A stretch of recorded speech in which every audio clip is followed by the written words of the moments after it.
సత్యం వినబడుతున్నాను అడుగుతున్నాను. సత్యం వినాలన్న మనసు, నేర్చుకోవాలన్న మనసు నీకుందా? నువ్వు పిలాత గడువు కాదా చెప్పు. సత్యం అంటే జస్ట్ క్వశ్చన్ రేజ్ చేసి వెళ్ళిపోయాడు. ఈరోజు నీకు సత్యం వినబడుతున్నప్పుడు ఆ సత్యం వెలకోరుతుంది, నువ్వు ఇవ్వగలవా? ఆ సత్యం నీ సమయాన్ని వెలకోరుతుంది, నీ జ్ఞానాన్ని వెలకోరుతుంది, నువ్వు చెప్పుకునే ప్రతి విషయాన్ని వెలకోరుతుంది, వెనకాల రమ్మంటుంది, త్యాగం చేయమంటుంది. ఆ సత్యం ఇలా అంటుంది. ఏమని తెలుసా?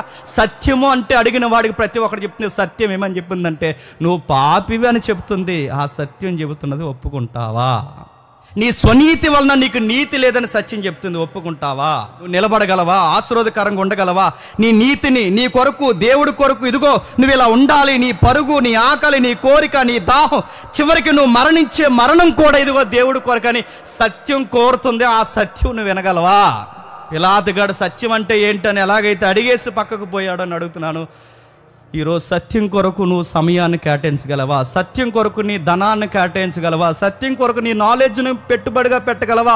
సత్యం కొరకు నీ ప్రాణాన్ని తృణప్రాయంగించగలవా? సత్యం కొరకు నీ కుటుంబాన్ని, బంధాన్ని పక్కన పెట్టి రాగలవా? సత్యం కొరకు నువ్వు దేవుని కొరకు చనిపోగలవా?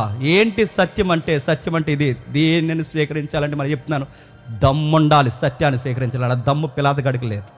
ఆ దమ్ము పిలాతగాడికే కాదు, ఈరోజు చాలా మందికి లేదు. సత్యం స్వీకరించాలంటే దమ్ము ఉండాలి. ఏం దమ్ము ఉండాలి? నీ టైం ఇచ్చే సత్యానికి ఇవ్వగలవా? నీ నాలెడ్జ్ ఇచ్చే ఇవ్వగలవా? నీ లైఫ్ ఇచ్చే సత్యానికి ఇవ్వగలవా? నువ్వు ఇవ్వలేవు. పిలాతగాడు అడిగేసి ఎలాగైతే పక్కకు పోయాడో నువ్వు కూడా సత్యాన్ని ఎలా నేర్చుకున్నావు తెలుసా? 2 రెళ్ళు 4 అని నేర్చుకున్నావు. ఎవరికి కావాలి 2 రెళ్ళు 4 అని నేర్చుకుంటే? వెల కావాలి, వెల వెల వెల